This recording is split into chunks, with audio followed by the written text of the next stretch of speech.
Labas mo sa ako. May pasalubong ako sa'yo, sir. Isang kahong ginto. Labas ang ginto. Dito na si Romy Diaz. Sino yung nakargahan na? Ayun po, San Antonio po. San Antonio? Oo. Yan. May nga tumutulong. Lahat na. Disclaimer po.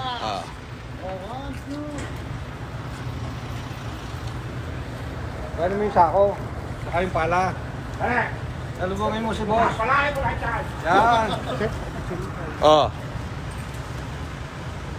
Si Kuya Henry, Yuri, ng DCRH. Magandang umaga po. Ayan na. Ayun na yung kanyang truck. Ayun yung kanyang 5 tonelada.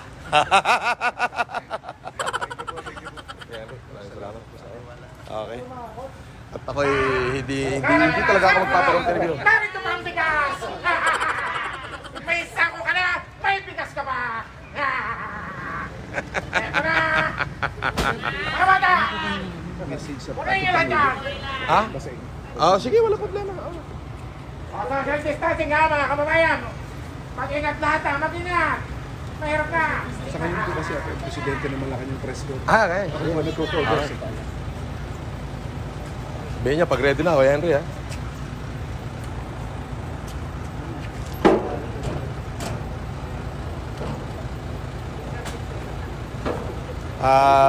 Sa ating mahal na Pangulo, bilang private individual, ako po ay nakahandang tumulong. Kami po ng mga kaibigan ko at kapwa ko mamumuhunan, 10 ng aming mga kaibigan.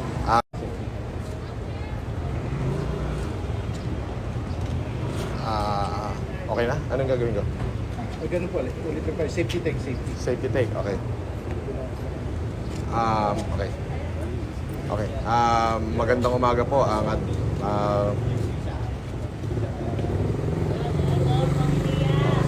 Message ko lang po sa ating Pangulo, sana po wag kayong magsasawa sa ating mga kababayan ulit at nandito lamang po kami para sumuporta sa lahat ng inyong advokasya sa abot ng aming makakaya. Yun lamang po, maraming salamat.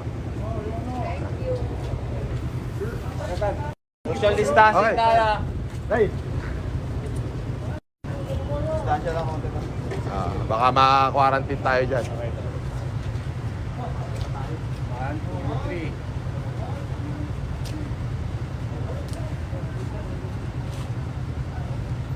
Okay? Okay, thank you. Sir, puti na lang sa mga taga San Antonio po sa bayan namin. Bayan ng San Antonio. Bayan ng San Antonio, sa pangunguna ni Ka Henry Yu. Ayun na ang inyong tonelalang bigas. Nakarating na. Makakarating na sa inyo yan mamaya. Mabuhay kayo. Maraming salamat. Kung ano pa yung may tutulong ko sa darating na panahon, hindi ako magsasawa. Stay safe. Walang lalabas para magkaroon naman ng kahalagahan yung aming paghihirap. Kasi nagpapakahirap kami rito kung paano kayo tulungan. Kayo puro pasaway, baka lalo tayo mahirapan. Bayan ng San Antonio, mabuhay ka. Agad pa, picture nga po ng konti. San Antonio po. 1, 2, 3. Okay na po. Okay, thank you. Thank you po. Ayan na, mga kababayan. Chaong Quezon, karga na. Yeah. Ikarga nyo lang dyan. Nagkita na kami. Narito na kami mga kasama. Ayan. Magkasama na kami. Ang yaman ni Sir Francis Leo at yaman ko'y pagsasamahin na namin. Ipakita mo yung bigote mo. Walang hihinga. Nya!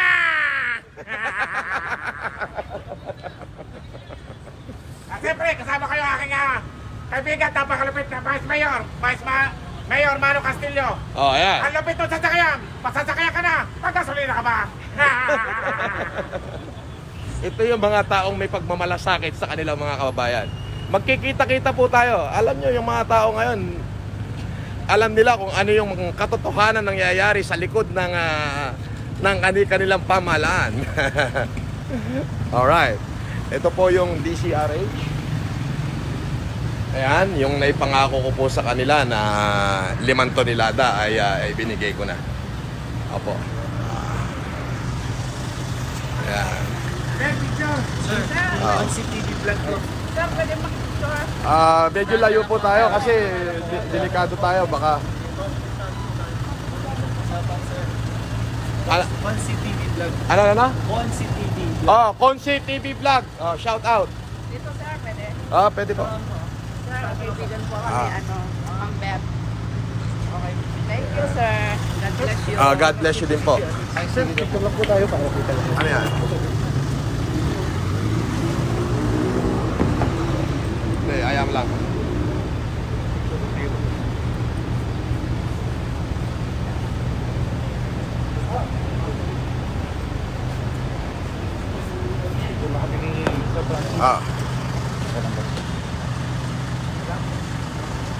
Picturean mo nga kami ni Kuya Henry. DCRH. Ayan, si Kuya Henry Yuri.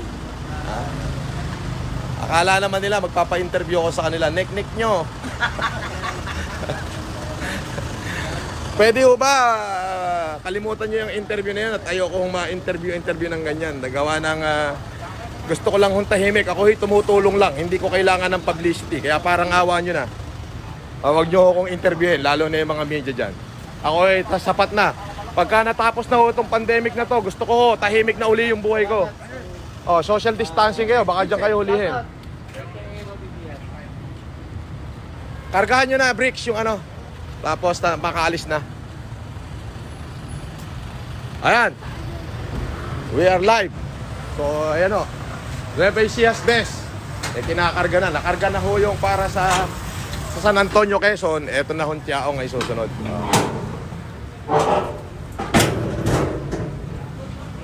Dito na.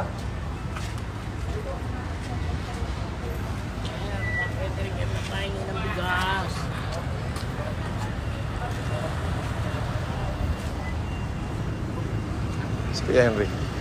Mauna na ako. Kuya Henry. Okay, mauna na. Wala pa ako talagang tulong. Wala problema. Basta kunin mo yung personal kong numero. Yeah, para ay naka-live eh. Baka marinig dito, puta, bubulig-ligin ako. Ako napipindot.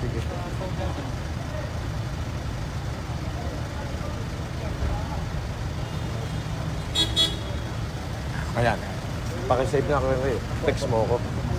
Salamat sa yung message po. Nagmayaman challenge po ako sa Floodway eh. Lahat ng mga tumanggap ng aking challenge, maraming salamat sa inyo. Mabuhay kayong lahat. Consi TV po. Onsi TV. Gusto ko makita ha. Ayan, panoorin niyo sir. Okay, sige. Salamat, sir. Okay, thank you. Thank you po. God bless din kuya.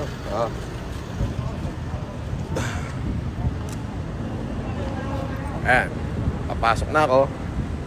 Kasi baka mamaya madalay ko ng social distancing.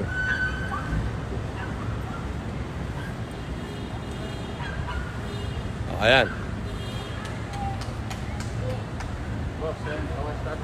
Ha?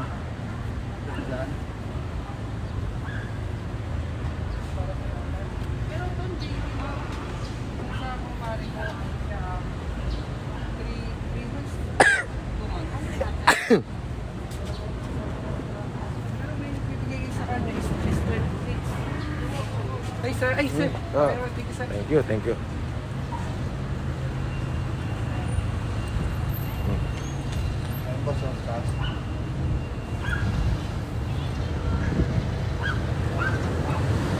Ayan.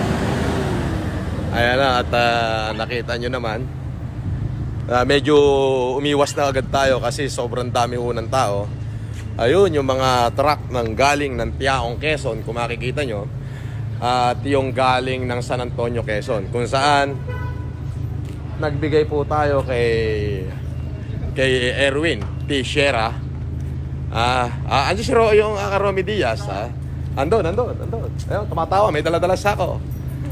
Bala ko ipabuhos yung bigas at palahin niya ulit. Ayun, punta mo na. Tayo po ay nagbigay ng 5 tonelada para sa San Antonio, Quezon at 100 sakong bigas para naman sa Tiaong. Ayan. So yung dumating contract natin na to, yan po yung para sa ating mga napangakuan na. Meron pa ho tayong parating na trailer. Yan ho yung ipamimigay natin kila doon sa mga ibang nating kaibigan. So kung makikita nyo po, nakapagkarga na po ang San Antonio, Quezon. Ang kasunod po ay ang Tiaong na. Ayan. Ayan.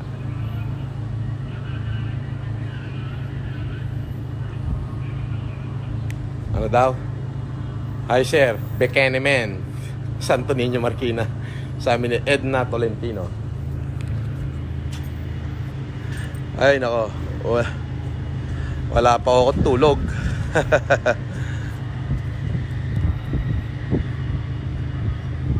Bianca Ana Smith.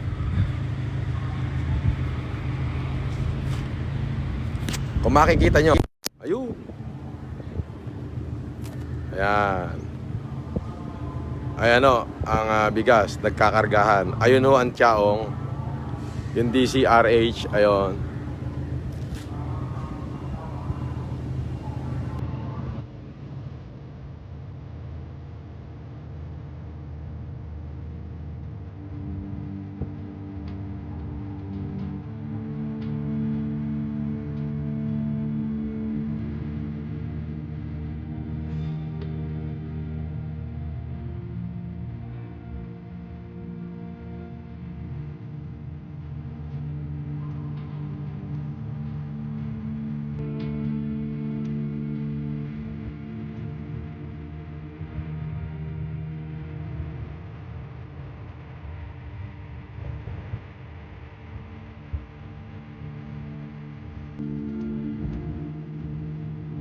Ayan, makikita nyo.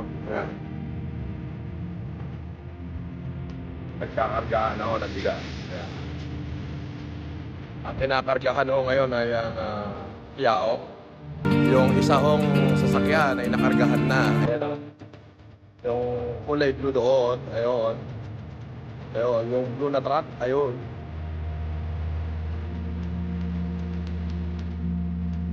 Ayun. Yung blue na truck. Ayun o, San Antonio. At yun o ay nakarga. Ayan. So dito, tinakargahan ako ngayon ay yung Tiaong. Ayan o.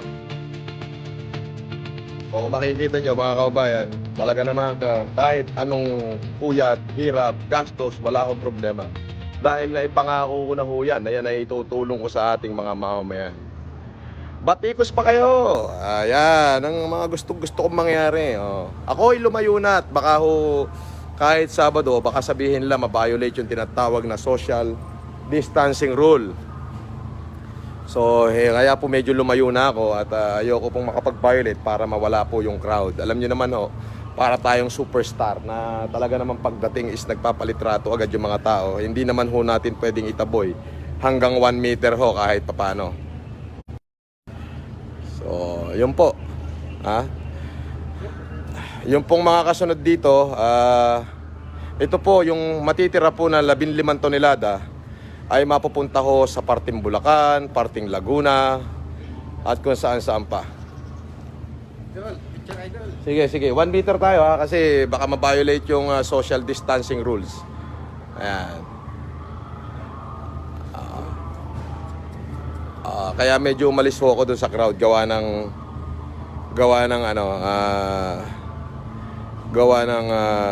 ayoko po na magkaroon ng mga crowd na mabuo.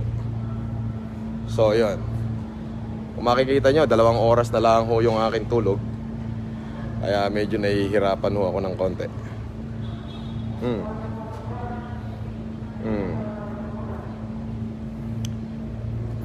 Maraming salamat ho doon sa nagpaabot ng kanilang suporta, pasasalamat.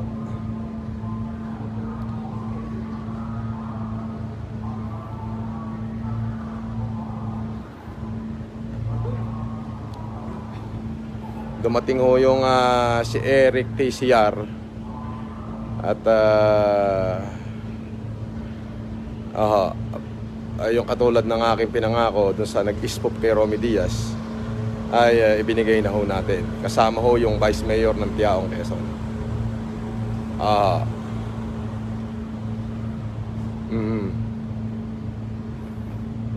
Ay mga nagmamahal sa kanilang mga kababayan. Tiaong, mabuhay kayo.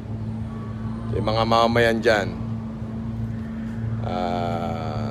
wag na ho natin itong haluan ng wag ho natin itong lagyan ng political color. Yung ginagawa natin is wala pong any political agendum. Yung makabalik po tayo sa ating normal na pamumuhay, ay masarap na ho. At sabi ko nga ho, makaka-recover naman tayo pagka natapos na ho natin lahat eh. Pagka nakabalik na ho sa normal yung pera ho, madaling i-recover yan. Kaya yung ibang mga mayayaman dyan sa Quezon, kilala ko yung mga mayayaman dyan tumulong naman kayo. Hindi yung wala kayong pakialam sa sirkulasyon ng nangyayari sa Republika. Merong iba dyan, napakarami hong pera. Pinapala-pala na ho yung mga barya niyan. Pero hanggang ngayon, nagtutulog-tulugan pa rin. Ayaw pa rin makialam. Panawagan ko, lahat ng mayayaman, galaw kayo, galaw tayo. Kailangan tayo ng gobyerno. Kailangan tayo ng ating inang bayan. Ngayon, mas masahol pa po sa World War II ang kinakaharap natin ngayon. Pero bakit nung World War II nagkakasundo lahat ng mga Pilipino? Pero bakit ngayon wala tayong paki sa isa't isa? So parang hindi ho maganda. Yes! So yun, ang pinakamaganda nating gawin is yung panawagan ko, let's help our constituent, let's help the government, let's help the republic. Hanggang sa muli po, yung mga small time vlogger dyan, pwede nyo nang ikunin tong vlog ko na ito at pwede nyo nang i-post. Hindi ko to ipopost sa aking YouTube channel. Sa inyo na ito, yung kaganapan, yun, nakaalis na yung truck ng San Antonio at saka DCRH, nakaalis na? Yes, sir. Ayan, nakaalis na yung truck ng San Antonio. Naglalaman ho yun ng 200 sakong bigas. At ito na ang kinakargahan na ho. Ayan, Chaong, magdalawang magkatabing bayan ho yan. Ayun o, kung makikita nyo, ang kinakargahan na ho, ayan, Chaong, Quezon. Ayan o.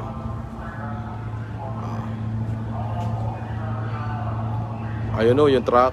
Ayun. Yung kulay dilaw ho, yung truck. Ayan. Ayun, kung makikita nyo. Yung kulay dilaw, ayun o, yung truck.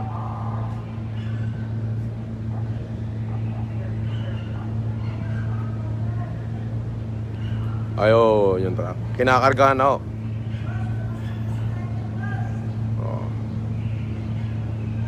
Ayan. So, ayan.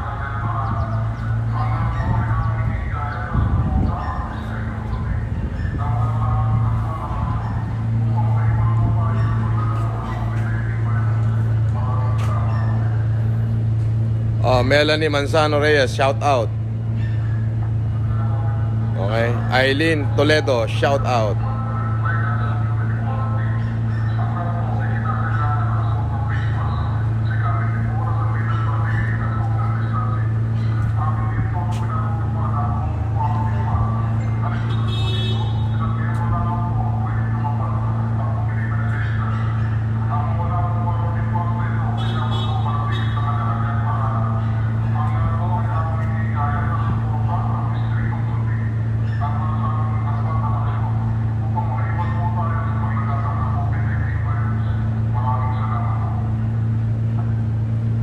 Daddy Mac, shout out. Paul Cedric Sinete Anchobas, Angeline Miklap. Mabuhay po kayo at